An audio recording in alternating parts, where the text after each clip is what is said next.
Sí. Muy buenos días, Presidenta. Ramón Flores, del Centinela Informa, y funcionarios que lo acompañan. Muy buenos días.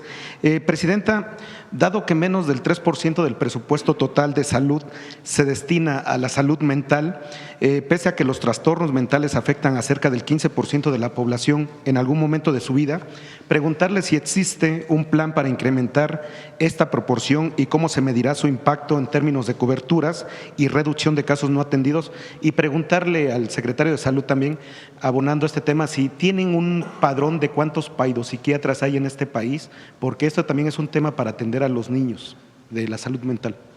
Sí, bueno, presentamos hace poco el programa de prevención, que son más de 15 millones, ¿no?, de cartillas que se van de guías informativas a padres y madres de familia, a maestras y maestros y a jóvenes de tercero de secundaria y educación media superior. Todas las semanas va a haber una materia o una hora dedicada a este tema, a discutir a través de talleres especiales en los que han sido capacitados o están siendo capacitados maestras y maestros. La visita de los servidores públicos para atender este tema, cerca de 2,000 profesionales de la salud que estarán visitando las escuelas, y al mismo tiempo una campaña masiva para que las personas atiendan problemas de salud, porque son problemas de salud. Los problemas de salud mental son problemas de salud y de atención a las y los jóvenes principalmente. Si se encuentra que hay un caso especial que requiere una atención mayor, se orienta a los centros de salud o a los hospitales. No sé si tengan el dato de psiquiatras, ¿lo están pidiendo?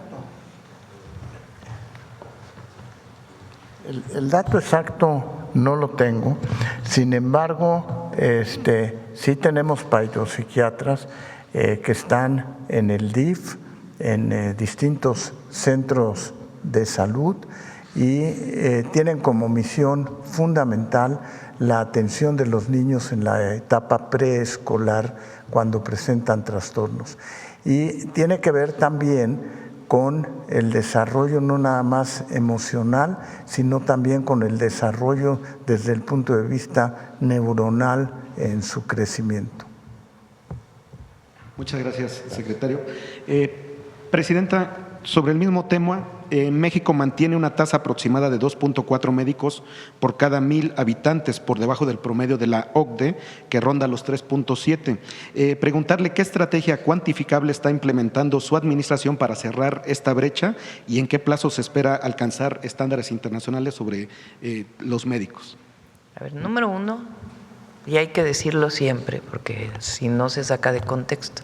Así es. Porque hay una presentación que hizo SOE hace poco del número de hospitales que se construyeron en el país en el periodo neoliberal, comparado con el periodo previo y comparado con el programa. Primero esa lámina y después la lámina del número de médicos especialistas que se están incorporando a las escuelas o de residentes. A ver si lo tienen por ahí. No sé si recuerdas los datos hoy. Previo a 1982, el IMSS se forma en el 42, ¿no? 43. En 1943 se crea el Instituto Mexicano del Seguro Social. En realidad lo diseña el general Lázaro Cárdenas, el presidente Cárdenas, y ya lo lleva a cabo el siguiente presidente. Entonces, 1943. De ahí a 1982 se construyeron, si mal no recuerdo, alrededor de 37,000 camas en distintos hospitales. Quiere decir que se construyeron muchos centros de salud y sobre todo hospitales. Después, en los 36 años del periodo neoliberal, 1983 al 2018, se construyeron alrededor de 4,000 camas. Ahí está, mira. A ver.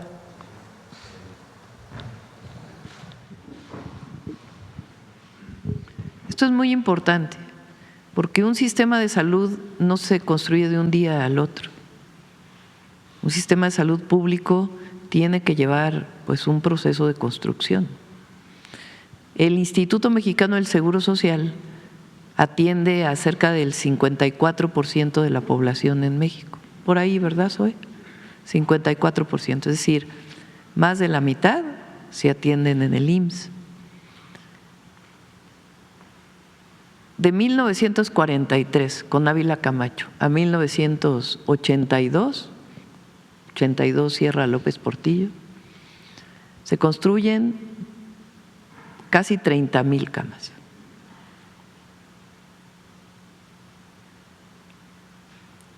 Se llega al 77%. Y luego fíjense, de 1982 al 2018, 36 años, es decir, un periodo similar, se construyen solamente 4,300 camas. ¿Ven la diferencia? El 10%, 15%. En 7 años hemos construido, digo hemos, porque somos parte de la transformación, entre el periodo del presidente López Obrador y el primer año de nuestro gobierno, 4.7 mil camas. Lo mismo, más que en 36 años, en 7 años. Y nuestro objetivo es llegar a 12,000 camas en 12 años. Ahora vamos a ver los médicos.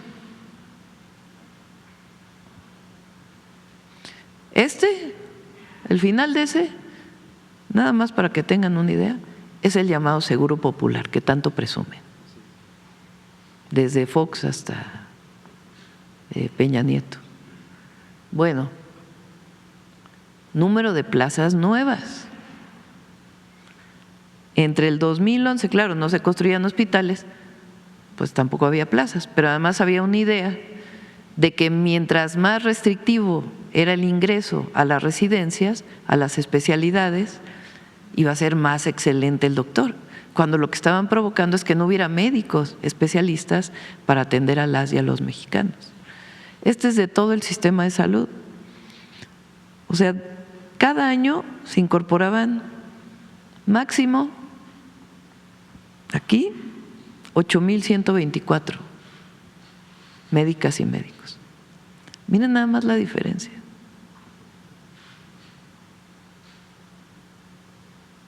En 2021 se alcanzaron 18,962, que es lo mismo que en 2026.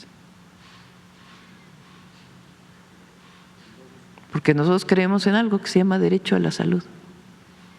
Lo otro era obligar a la privatización. Si no había salud pública, pues te orientabas a la salud privada. Además de que privatizaron muchos servicios dentro de los sistemas de salud públicos.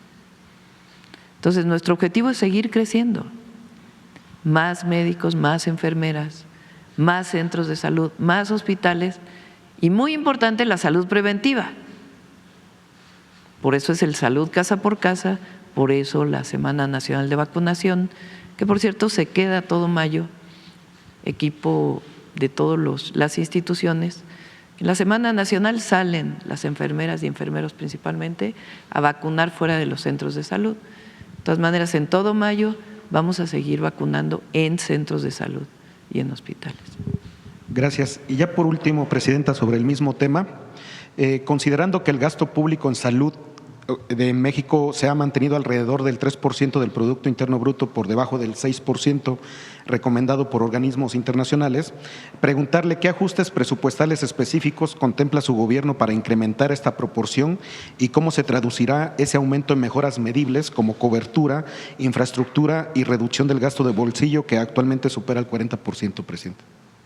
Hay que tomar en cuenta lo que es el IMSS y el ISSSTE, porque a veces en esas estadísticas no se toman en cuenta las instituciones descentralizadas.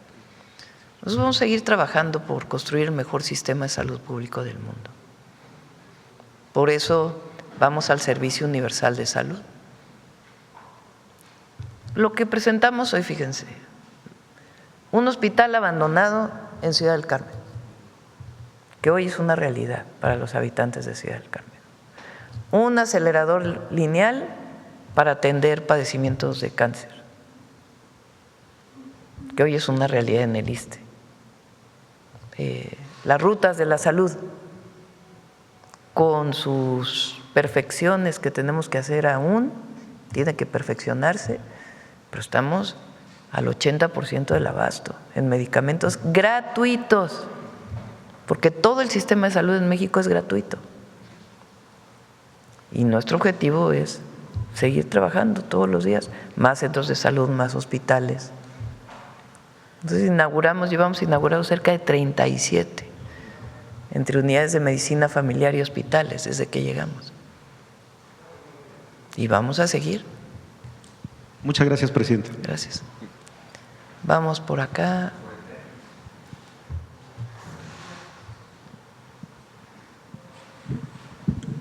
Sí, buenos días, presidenta. Demián Duarte, de Sonora Power. Primero que nada, felicitarla por el tren que se inauguró el pasado domingo. Me tocó estar ahí y bueno, obviamente teníamos gran expectativa. Déjeme decirle que la expectativa se cumplió con creces, o como dijo usted la otra vez que inauguró un tren, pues a mí sí me dejó con el ojo cuadrado pues la funcionalidad del tren. Y mire, se lo pongo en detalle, yo me quedé en el aeropuerto Felipe Ángeles para hacer producción de un programa de televisión que hacemos regularmente justamente sobre el tren. Me tocó regresarme a la ciudad en el primer convoy, precisamente que se utilizó para ya el traslado de los ciudadanos, bueno, válgame pues, que estaban en el AIFA y los ciudadanos del área conurbada. Muy impactante lo que ocurre justamente con quienes habitan en esa zona del Estado de México. Me tocó platicar con varios ciudadanos, porque literalmente me están diciendo que les cambió la vida, este medio de transporte moderno, eficiente, seguro y limpio. Es un asunto que realmente pues tiene un impacto directo, y obviamente para nosotros que bueno somos usuarios, yo soy usuario cotidiano prácticamente del AIFA, pues obviamente nos resuelve un tema de lo que es el traslado, ¿no? Entonces es un asunto realmente muy importante, muy impactante. Ahora le quiero hacer una pregunta en particular. Me llamó mucho la atención la terminal Buenavista, en específico, que es de donde se parte, y que bueno, no hay que ser experto para notar bueno, que tiene algún descuido, algún atraso en términos de lo que es su operación. Me puse yo a investigar, ya sabe que somos mitoteros profesionales, los periodistas, y averigüé algunas cosas que son muy interesantes respecto a lo que tiene que ver justamente con esta operación de la terminal. Me enteré en específico que hay un subconcesionario de esta terminal que se llama Grupo Hixa, que bueno, tiene una empresa que se llama Forum Buenavista, que es una SAPI de CB, y que opera justamente la terminal, lo que es el centro comercial anexo, que bueno, está integrado precisamente a la estación, que tiene un área bueno, de 95,000 metros cuadrados, que está operando 222 locales ahí, y que tiene espacio en estacionamiento para 2,372 vehículos. Eso está muy bien. El detalle es que esta concesión se entregó desde el año 2005, todavía en tiempos de Felipe Calderón, en concesión por 45 años, es decir, hasta el año 2050. Y que le cobran, bueno, pues el gobierno le cobra solamente 30 millones de pesos. Ellos obtienen, en cambio, por la operación, la contraprestación de estos servicios de los que hablo, hasta 1,000 millones de pesos al año. La pregunta es específica, ¿no? Habiendo recuperado su gobierno la concesión completa de la operación del tren, y bueno, en este caso se supondría que también la infraestructura anexa y aledaña pues, a la operación del tren Felipe Ángeles.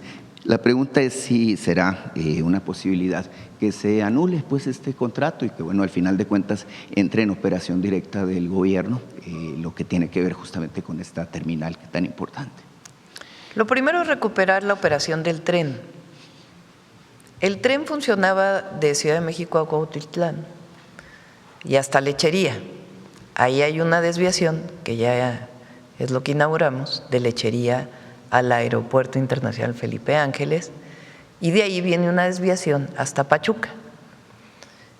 La primera etapa de ese tren privado se inauguró en la época de Fox o de Calderón, bueno, ahí en ese periodo. Era yo todavía secretaria de Medio Ambiente en aquella época, de la Ciudad de México. Y sí, en efecto, el objetivo es pasar, no es el objetivo, ya ahora, en las siguientes semanas, pasa la operación completa al Fondo Nacional de Infraestructura. Y ahí ya se revisarán contratos. Es muy importante que todo esté dentro de la ley. Eso es muy importante. O sea, hay un contrato y en todo caso, si se quiere cambiar ese contrato o la condición en la que está operando, se revisa si las condiciones del contrato están cumpliéndose o no y a partir de ahí pues se tomarán decisiones. Pero no se puede hacer nada más decir pues ya no quiero que haya el contrato y mañana se acaba, no. Todo tiene que ser en el marco de la ley. Sí, es realmente muy impactante el volumen de gente que viaja del AIFA y del Estado de México rumbo a la ciudad. A mí me tocó apreciar cómo son miles de personas realmente las que ya lo están usando. Entonces, bueno, es evidente que es un tema, la operación de esta estación, muy interesante por el altísimo volumen de personas. Buenavista es la estación de trenes de la Ciudad de México. Esa viene desde el Porfiriato. De ahí salían todos los trenes a todo el país. Buenavista después, con la privatización de los trenes en la época de Zedillo, se abandonó completamente.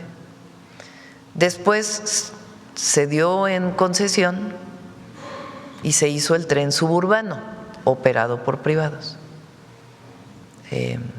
Se conoce poco ese tren. Ahora nosotros estamos recuperando para el Estado, para la operación pública, para el pueblo de México, todo el tren. Pero la estación Buenavista va a tener una remodelación muy importante, porque de ahí va a salir el tren al norte o los trenes al norte. De ahí van a salir los trenes a Querétaro y de Querétaro la desviación hacia Guadalajara o hacia Nuevo Laredo. Entonces, el uso de la estación Buenavista pues se va a incrementar de manera muy importante. Pero es una estación que, por ahí vi yo una fotografía que sacaron. A mí me tocó de niña ir de la estación Buenavista a Guadalajara, a León, y a muchos mexicanos y mexicanas nos tocó viajar en los trenes de pasajeros que había entonces de ferrocarriles nacionales, que después desaparecieron por la privatización y que ahora estamos recuperando. Claro, nosotros llegábamos de Hermosillo a Buenavista también, Presidenta. Sí. Tema muy importante. Mire, sobre lo que presentaban hace un momento de empleo, creo que es importante, bueno, agregar a esta discusión indicadores. Eso es Buenavista.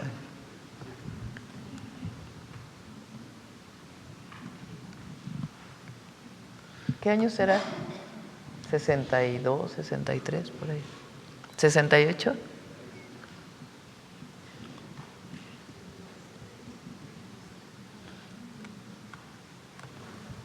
Entonces la recuperación, 66.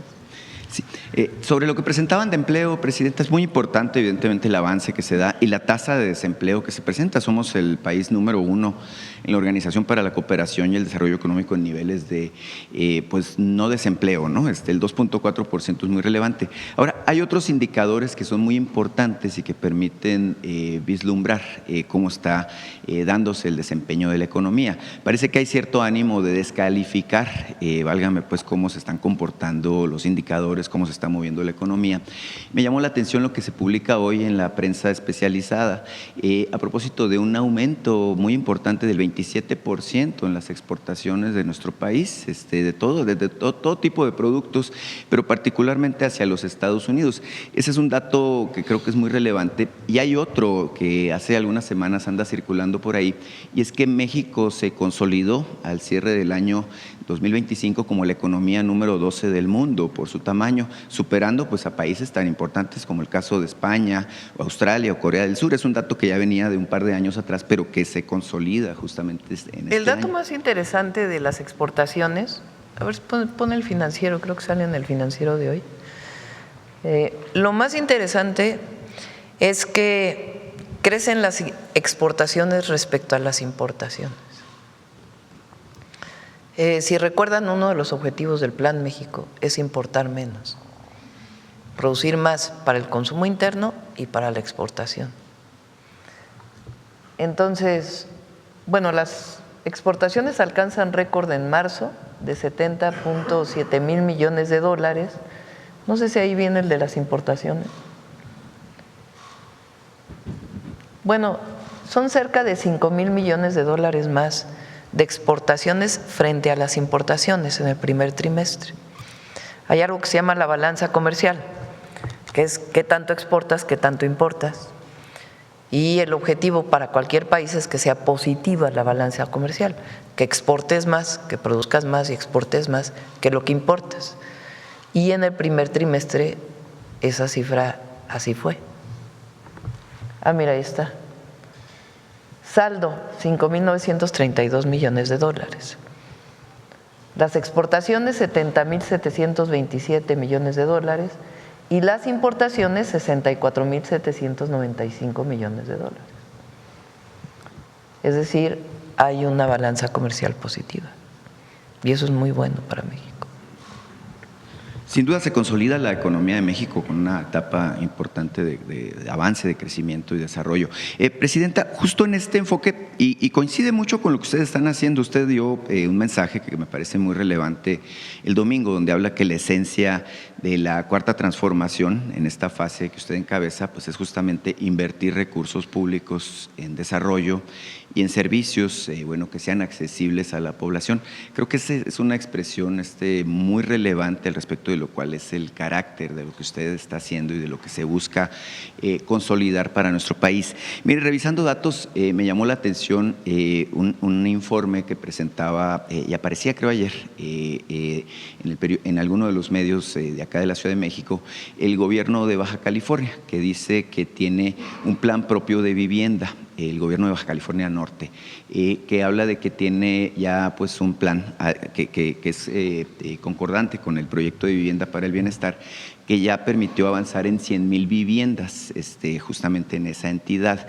Yo le quiero preguntar en particular sobre este enfoque que tiene una vivienda pues obviamente digna, que tiene acceso a servicios, por ejemplo el programa de los techos solares que se incorporó también en estas viviendas, pues obviamente es un cambio, ¿verdad? En términos de lo que es la concepción que puede tener la gente, los ciudadanos, el pueblo, pues para acceder a viviendas dignas. No sé qué le parezca esta información en particular.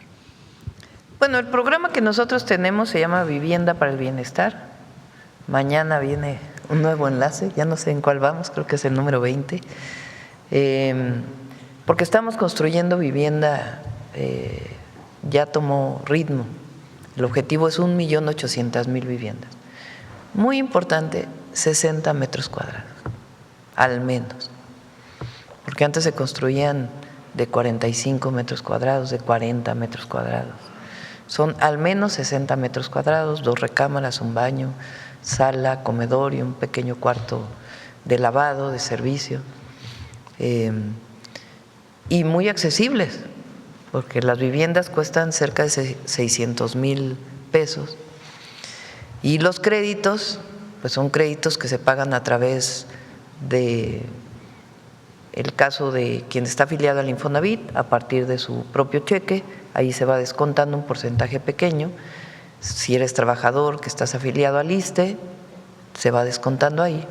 Y si no, pues vas pagando a Financiera del Bienestar cada mes un pequeño gasto. Son, dependiendo de tu ingreso, pues son cerca de 1.500 pesos mensuales, 2,000 pesos mensuales, comparado con las rentas que son pues 10,000, 15,000 pesos dependiendo del lugar en el país. Y eso se llama derecho a la vivienda. Yo dije el domingo que nosotros gobernamos para el pueblo y por el pueblo. Todos somos gobiernos del pueblo. Y eso no va a cambiar nunca.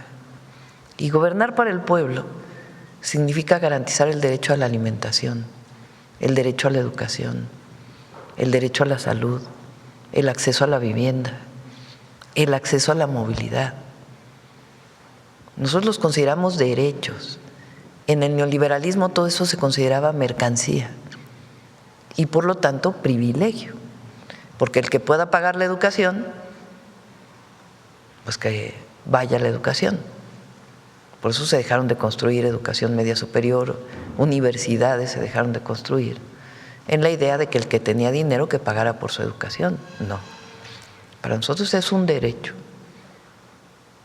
Entonces es una visión completamente distinta y esa es nuestra visión con la cual estamos haciendo viviendas para el bienestar y con la cual estamos construyendo un sistema de salud que inicia con el presidente López Obrador y que nosotros estamos consolidando.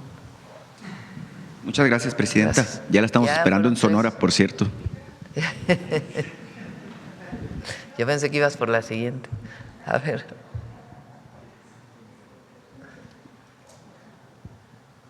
Buen día, presidenta. Buen Manuel día. Pedrero, de Reporteros MX. No me pongo de pie para no obstruir el tiro de las cámaras.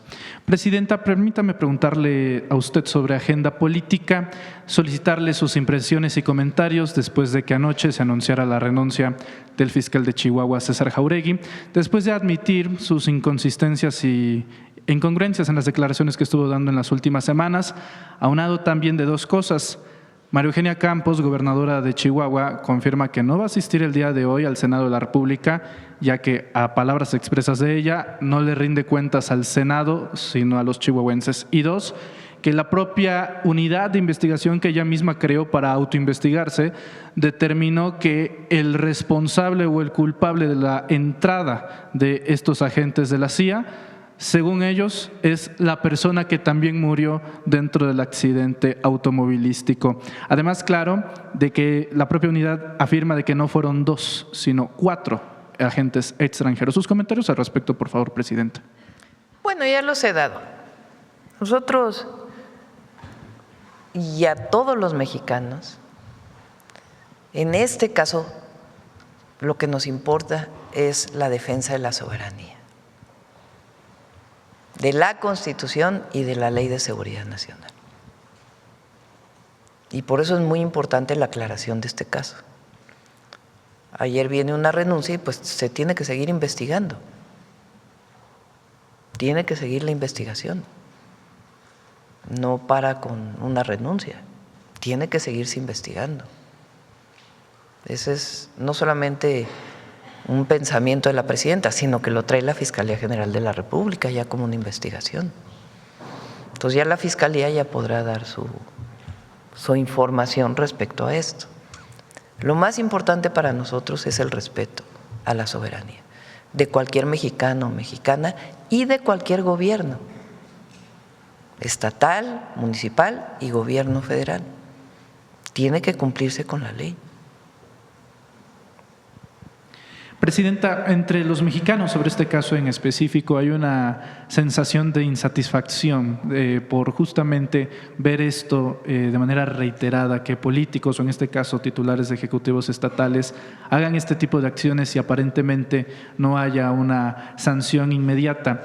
¿Saludaría usted, como lo está mencionando ahora, pero digamos con más recrudecimiento a la Fiscalía, para que se llegue a las últimas consecuencias de este caso?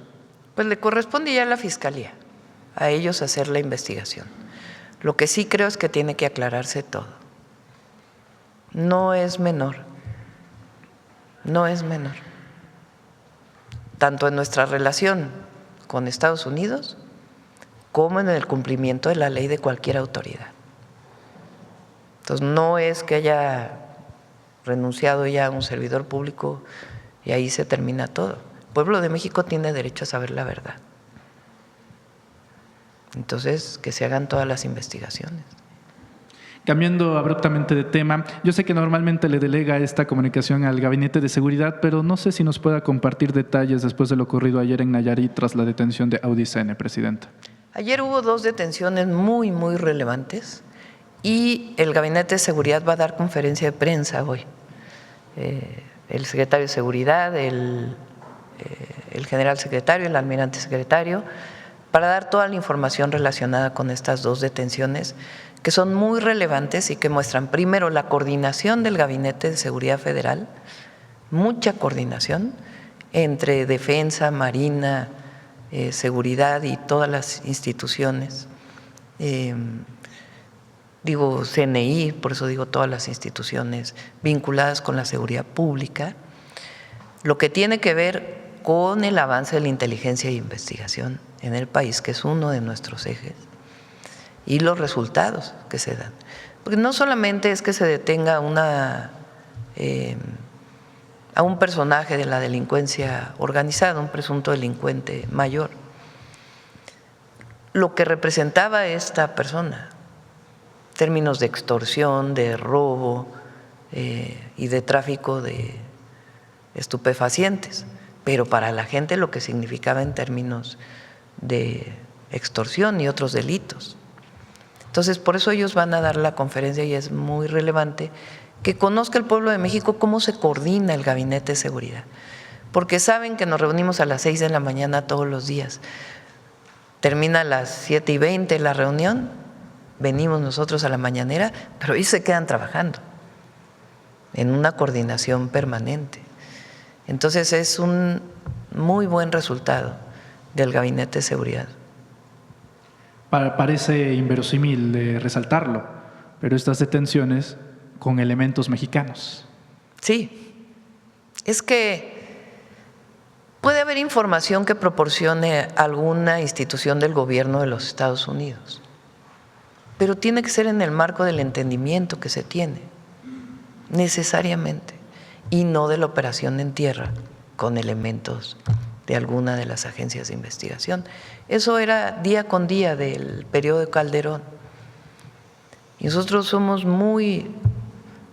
todos los mexicanos somos celosos de nuestra independencia, todos. Y en particular el gobierno de México también.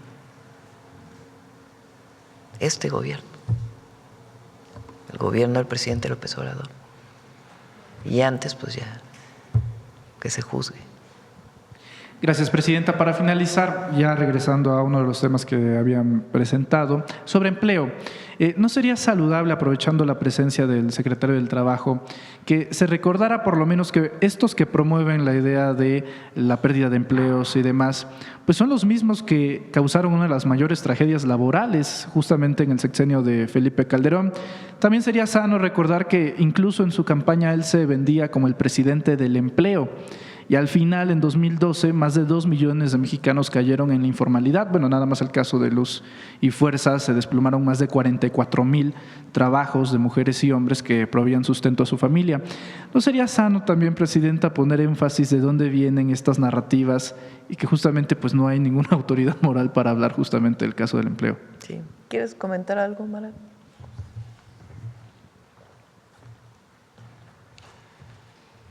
Efectivamente, como bien se menciona, creo que lo que hemos vivido en los últimos años ha sido un ambiente muy importante para la mejora de las condiciones de ingreso y laborales de las personas trabajadoras en el país. Ha sido un impulso fuertísimo el que se ha dado, por ejemplo, al salario mínimo, a 154% en incremento en términos reales, es decir, por encima de la inflación. Esto además nos ha permitido constatar lo que ya sabíamos que era justamente el objetivo, pero ahora además con resultados muy palpables a través de la encuesta nacional de ingreso y gasto en los hogares. Como saben, 13.4 millones de personas salieron de la condición de pobreza, en el cual uno de los factores decisivos fue justamente el aumento salarial. Y con esto pues también la presidenta lo ha dejado de manera muy clara y patente a través de los compromisos que estableció frente al pueblo de México en el Zócalo capitalino, dejando ahí muy claro que el objetivo es que el salario mínimo logre una recuperación, una capacidad adquisitiva de 2.5 canastas básicas. Ahora vamos en ya 2 canastas básicas y con lo que queremos con ello pues es seguir abonando a que haya una reducción de la pobreza, que haya bienestar en las familias de México. Este último año el aumento fue del 13% según el resultado de la negociación que se dio en el marco de la Comisión Nacional de Salarios Mínimos. Y bueno, pues ahí no paramos, también nuestra presidenta avanzó en la reducción de la semana de trabajo de 48 a 40 horas, lo vamos a hacer de manera gradual.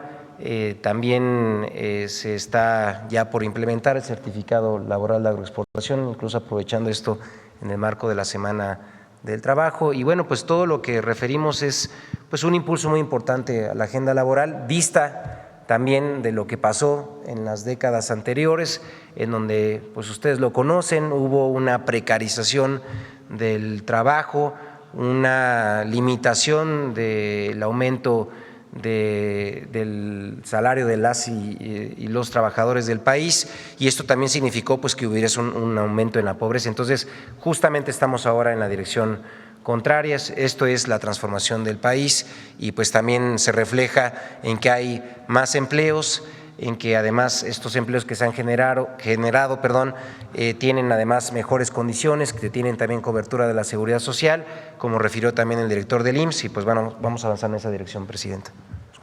Gracias, secretario. Gracias, Presidenta. Aquí está el dato de salarios mínimos. Déjalo.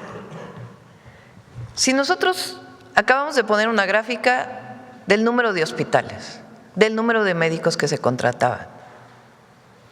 Todas estas gráficas lo que muestran es que en efecto, en 2018 hubo una ruptura, un cambio de fondo, de raíz del desarrollo de México. Fueron 36 años de neoliberalismo. Y hay que seguirlo diciendo y repitiendo. Miguel de la Madrid, Salinas de Gortari vendió todo y dijo que habíamos entrado al primer mundo, se salió y una crisis económica. Entra Zedillo y la deuda privada la convierte en pública. FOBAPROA privatiza los trenes, quiso privatizar toda la electricidad, afortunadamente hubo movilizaciones para evitarlo. Fox, el gran cambio, el salario mínimo siguió igual. ¿Qué cambió con Fox? Decían que íbamos a entrar al periodo de la democracia, que fue la gran transición a la democracia. 2004, desafuero. Objetivo, que López Obrador no participara en la elección. Fíjense los que hablan de democracia, los que nos acusan de autoritarios. O sea, Fox ahora publica, autoritarismo. ¿Y qué fue el desafuero? Inventarle un delito al jefe de gobierno de entonces, que iba arriba en las encuestas, para que no pudiera participar en una elección. Nada más que no contaba con el pueblo de México que se movilizó. 2006, fraude electoral. O sea, traición a la democracia y no cambia nada en el modelo económico. Calderón, no cambia nada en el modelo económico. Y Fox y Calderón tuvieron muchísimos recursos públicos, muchísimos, miles de millones de dólares de los excedentes petroleros. No se gastaron, no invirtieron, sí se los gastaron, pero no invirtieron en el pueblo. Peña. Esta gráfica muestra el cambio, la transformación.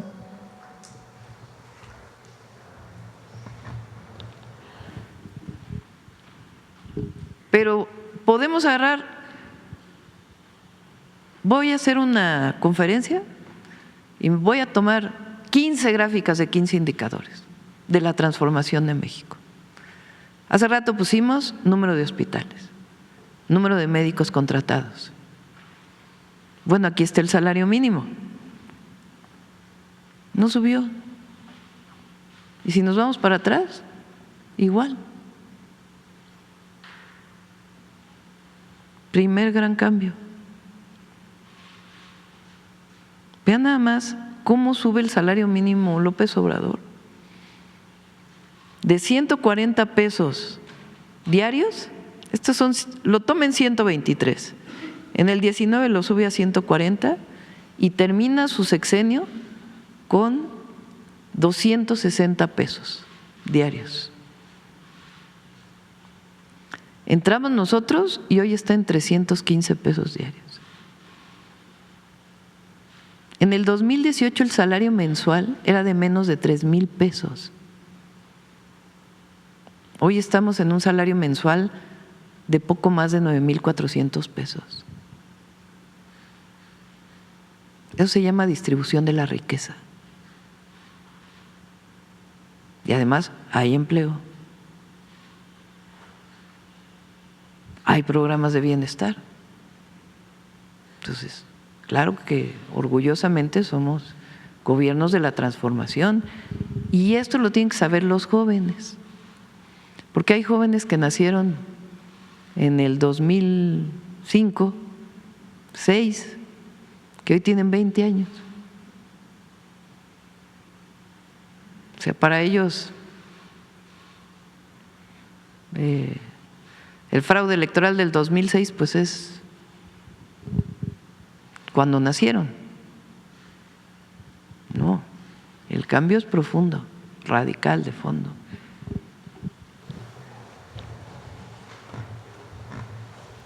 Y recuerden que muchos servicios públicos de salud se cobraban. Ahora son gratuitos, todos, menos en algunos estados de la República. Vamos de este lado. A ver, la compañera. Gracias, buenos días, presidenta. Natalia Vitela, de Grupo Reforma. Bueno, quiero preguntarle sobre una publicación que hicimos hoy. ¿Qué opina sobre el gasto millonario en publicidad en redes de poco más de 18 millones de pesos que ha hecho el gobernador de Nuevo León y su esposa en los últimos 3 meses?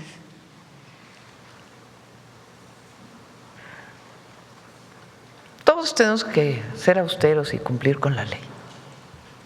Todos los gobiernos. Ese es mi punto de vista. Es mejor dedicar el recurso al pueblo. Nosotros destinamos un porcentaje a medios de comunicación, alternativos, oficiales, comerciales. Por cierto, es una tercera parte de lo que destinaba Peña, o menos incluso.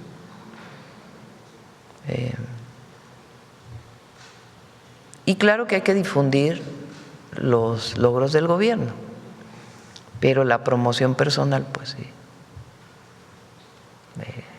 hay que comportarse con austeridad. Gracias.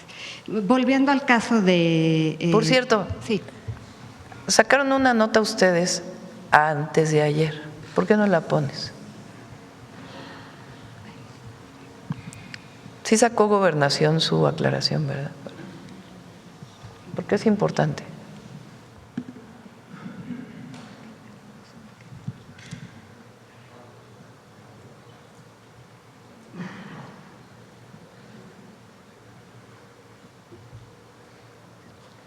El Reforma de… esa. Pero no tienes las 8 columnas. Pues salió en 8. Acusaban que Luisa María le había dado permiso a casinos para operar. Es falso. Y ayer lo sacó la Secretaría de Gobernación. Avalaron 20 casinos a la familia Bermúdez.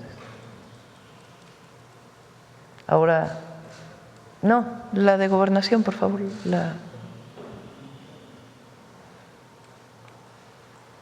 Dice, en relación con la nota de 8 columnas de hoy, se trata de 3 asuntos que no tienen relación entre sí. 1. En 2024, la Sala Regional Metropolitana de Justicia Administrativa ordenó la entrega de 20 permisos a la empresa CLIE, por lo que se dio cumplimiento al mandato judicial. O sea, venía de un mandato judicial. Sin embargo, a la fecha, ningún establecimiento ha iniciado operaciones. 2. Los casinos Centenario y Diamante Casino, que pertenecen a la familia Chau del Campo o Chou del Campo, fueron suspendidos el 14 de abril de 2026. Explotaban el permiso asignado a operadora de coincidencias numéricas.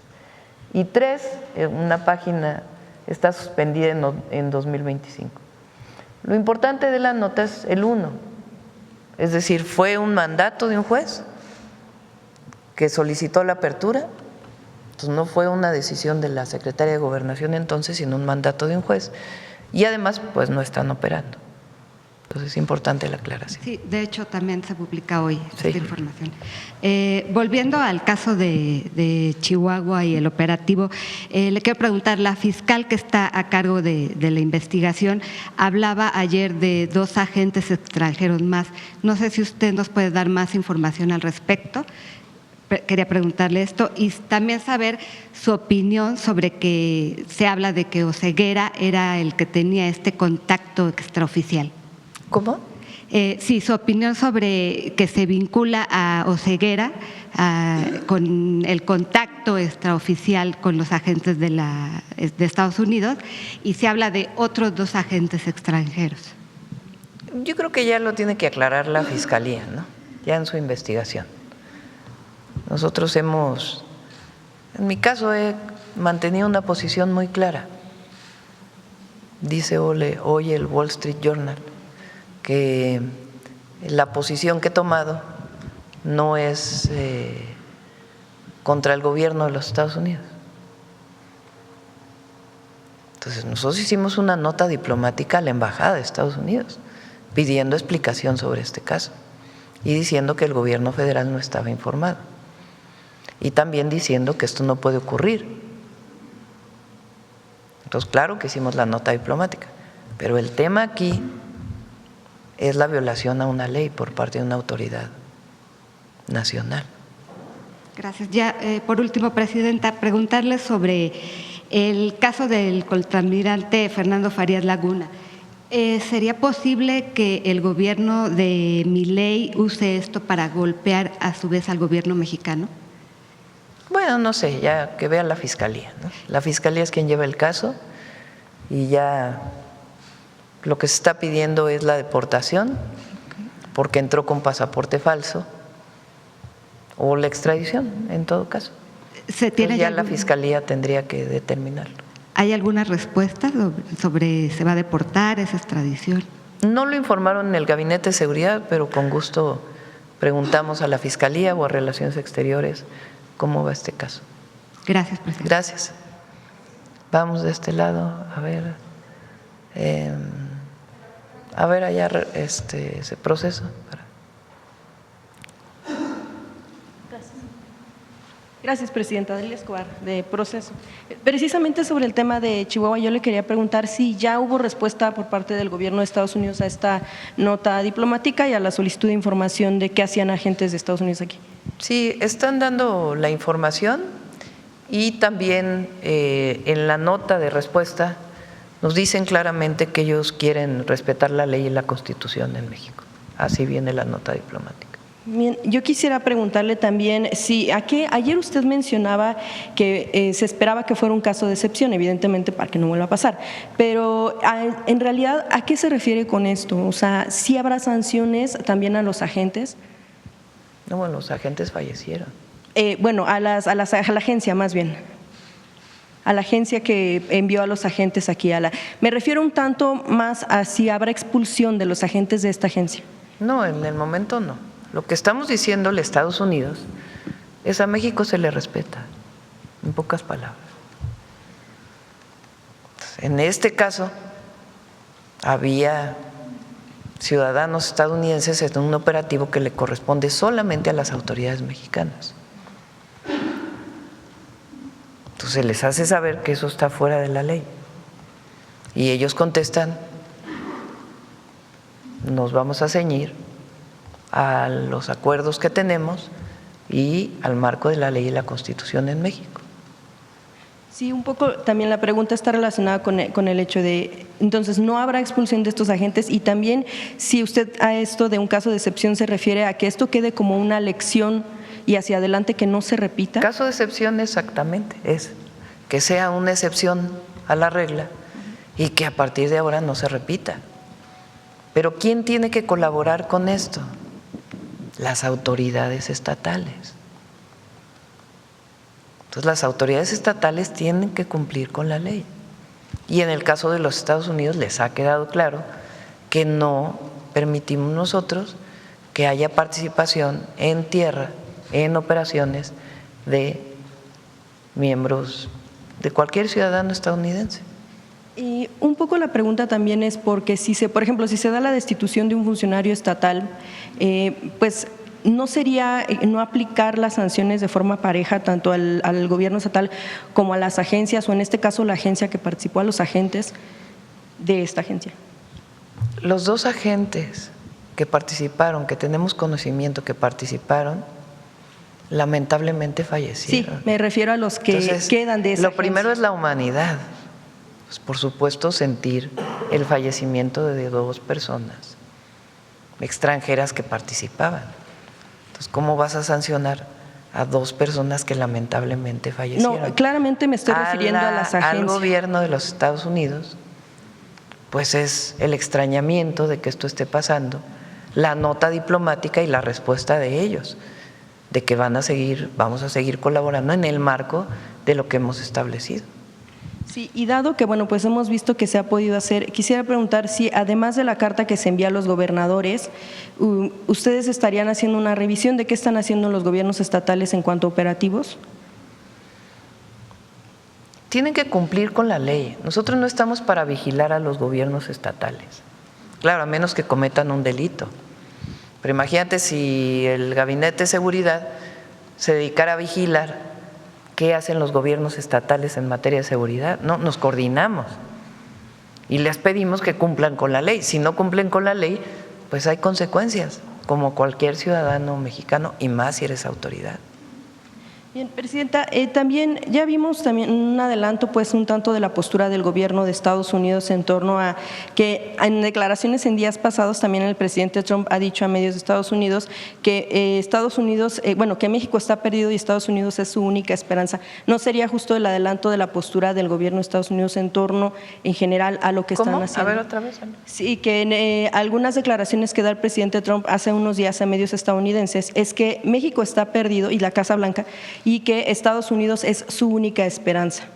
Bueno, ya sabemos cómo declara a veces el presidente Trump. Nosotros sabemos que la esperanza de México está en su pueblo. La esperanza de México está en el pueblo y de sus gobiernos en estar cerca siempre del pueblo. En México decide el pueblo. Eso dice el artículo 39 de la Constitución. La soberanía dimana del pueblo. El único que manda en México es uno, y es el pueblo de México.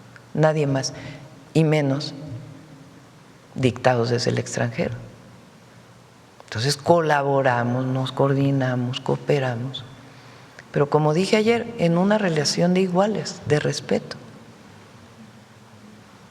Bien, Presidenta, también sobre este asunto relacionado con la relación que hay con Estados Unidos, si tiene conocimiento de la cancelación de la visa del gobernador de Sinaloa, Rubén Rocha, y si esto estaría relacionado con temas de investigación al funcionario. No tengo conocimiento. ¿Y tampoco lo relacionan con los dichos las declaraciones del embajador? Bueno, no tenemos conocimiento. Bien, Presidenta. También sobre otro tema, relacionado con el asunto de la visita del Alto Comisionado de Naciones Unidas para los Derechos Humanos en Estados Unidos hace unos días, quisiera preguntarle cuáles serán las vías de colaboración que usted mencionaba que tendrá su gobierno, y se lo pregunto específicamente porque él decía que una de las grandes peticiones que tienen las víctimas pues es que no haya impunidad y que buscan la forma de apoyar a su gobierno. ¿Cómo podría ser esta ayuda? Pues colaboración como con cualquier otra institución de Naciones Unidas.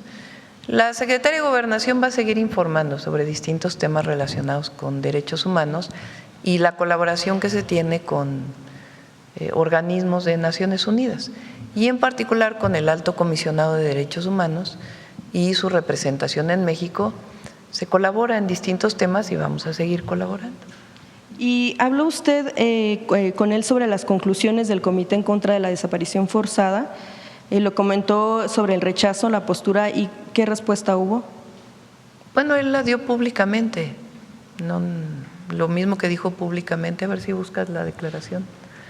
Él dijo públicamente su posición, su posicionamiento como comisionado de derechos humanos. Sí, sobre todo porque esta cuestión, bueno, las conclusiones que saca el comité, pues independientemente de la labor que sí tiene el Alto Comisionado para los Derechos Humanos, pues ya fue elevada a la Asamblea General, lo cual pues no, ellos, bueno, lo que menciona el comité es que no se puede tener una acción discrecional para decidir la transmisión de la misma, de las conclusiones que se tienen y de la decisión que se deba tomar desde la Asamblea General, lo cual, bueno, pues ya le corresponderá pronunciarse sobre lo que consideren que pueda necesitar México, si su gobierno buscará también entonces la colaboración con el comité. No, eso es distinto. Nosotros nos vamos a coordinar con el Alto Comisionado para Derechos Humanos de Naciones Unidas y la Secretaría de Gobernación con la Secretaría de Relaciones Exteriores tiene una agenda de colaboración con distintas instituciones de Naciones Unidas. Pero además somos un gobierno que respeta los derechos humanos. Entonces, eso, somos un gobierno que no reprime, somos un gobierno que promueve la libertad de expresión, que garantiza la libertad de manifestación, que garantiza la libertad de reunión, que garantiza las libertades en México, que garantiza la libertad de prensa. Somos un gobierno que respeta los derechos humanos. Y en casos dolorosos, como es el caso de los desaparecidos, trabajamos todos los días con los familiares de las víctimas para poder encontrar a sus familiares y en políticas que nos permitan que ya no haya este delito y que para los desaparecidos del pasado podamos generar todas las condiciones para encontrarlos.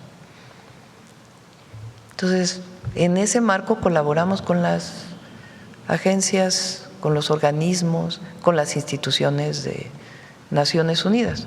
La posición del Alto Comisionado es esa.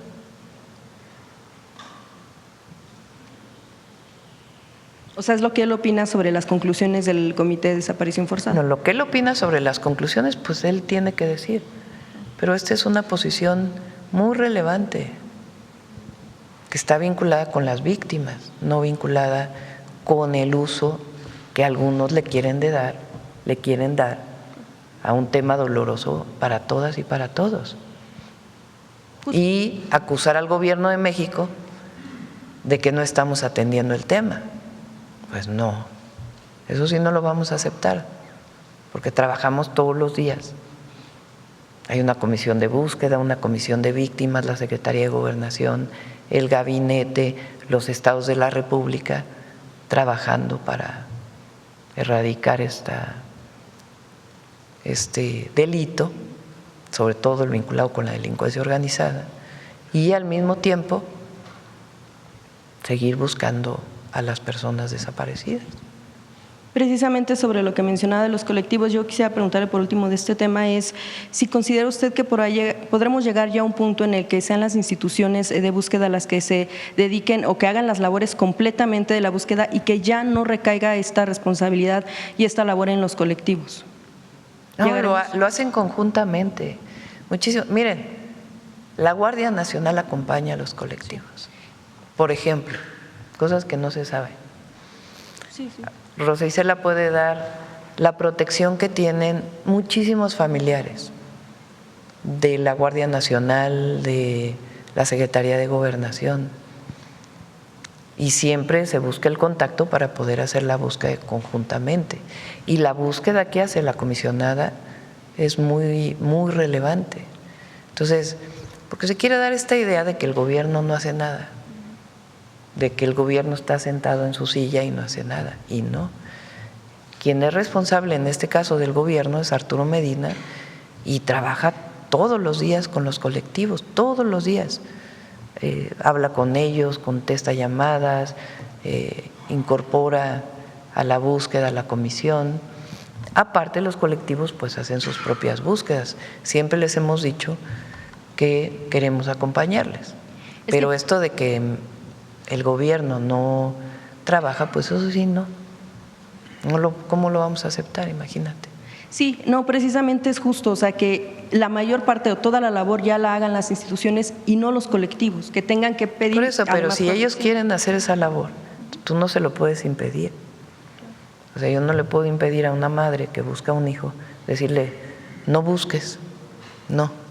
Lo que tenemos que hacer es estar en coordinación con ellas y con ellos para poderlo hacer de manera conjunta, incorporando pues todo el análisis de contexto, y lo que queremos es que las fiscalías se involucren y que consoliden su área de investigación en estos casos. Sí, porque precisamente también uno de los señalamientos que se hacía era que, por ejemplo, la reunión que se tuvo de la presidenta de la Comisión Nacional de Derechos Humanos con el alto comisionado, pues al menos lo que se destacó por parte de la CNDH es que pues justamente lo que se le expuso al alto comisionado fue la postura de rechazo a las conclusiones del Comité de Desaparición Forzada en lugar pues de enfocar. Pues así piensa la presidenta, también lo piensa así. Y entonces Proceso dice que está mal, pues sí, pero mucha gente piensa que está bien. No, nosotros no decimos eso, nada más justo en el tema del asunto de los señalamientos que se hace, incluso se pudiera promover hasta un juicio político en contra de la pues quien quiera promover un juicio político, este es un país libre, lo puede hacer. El asunto es si tiene fundamento para llevar a juicio político a una presidenta de una Comisión Nacional de Derechos Humanos, hermana de un desaparecido político de la época en que el Estado sí desaparecía. Bien, y finalmente, presidenta, sobre el caso de una jueza que parece que cerrará el caso. Oye, ya son más de 3, Dalila. Bueno, fueron temas, pero si la puedo hacer nada más, finalmente el tema de la jueza, sobre que pareciera que descierra el caso del descarrilamiento del tren interoceánico, que dejó, bueno, como sabemos… Eso hay que preguntárselo a la Fiscalía. O sea, hay temas que tienen que ver con la Fiscalía y hay temas que tienen que ver con nosotros. Por ejemplo, ¿qué tiene que ver con nosotros? ¿Cuándo va a iniciar? Porque se están haciendo… Estamos evaluando quitar unas curvas del tren interoceánico para hacerlo todavía más seguro. Entonces, lo que nos corresponde, hoy sigue funcionando con carga la operación ya de trenes de pasajeros. Estamos esperando la última revisión de esta Agencia Internacional de Certificación para poder atender pues todas sus recomendaciones. Ok, presidenta, gracias. Gracias. Vamos de este lado. A ver, la compañera. Gracias, buenos días, presidenta. Karina Aguilar, de Diario 24 Horas. Presidenta, entonces la última palabra sobre la investigación de lo que pasó en Chihuahua con estos dos agentes, ¿la tendrá la Fiscalía General de la República? Sí. Sí, ellos tienen que seguir con las investigaciones. Digamos, nosotros, el Gabinete de Seguridad llega hasta cierto punto, pero cuando hay la presunción de un delito, pues ya la Fiscalía tiene que seguir con la investigación. En este caso, ¿qué delito se estaría presumiendo? Bueno, ya la Fiscalía tiene que decir. Preguntarle también, presidenta, si le dieron el dato de cuántos agentes extranjeros hay en el país. Pueden preguntarle más tarde al Gabinete de Seguridad de esta información y a la Fiscalía, pues ya cuando dé alguna conferencia o petición de información para que pueda brindar más información. Sobre el proceso de extradición del vicealmirante Fernando Farías, ¿este tema no pudiera convertirse en un tema político entre los gobiernos de Argentina y México? Espero que no. ¿Qué mensaje le mandaría al presidente? No, pues que es una persona que está siendo investigada, que tiene una orden de aprehensión y que en el marco de colaboración que se tiene en materia de justicia y seguridad, pues es importante que se extradite o que se deporte. Hoy se reúne con gasolineros, ¿tiene la hora? En la tarde a las 6:30 y vamos a bajarle más al precio del diésel. O sea, lo que presentamos ayer de la disminución de… es importante este mensaje al pueblo de México. Nosotros seguimos trabajando todos los días para que no suba la inflación. Hay productos que han subido de precio, sobre todo, por ejemplo, el jitomate, que aquí lo presentamos, y estamos trabajando para bajar el precio del jitomate en acuerdos de coordinación entre los comercializadores y los productores.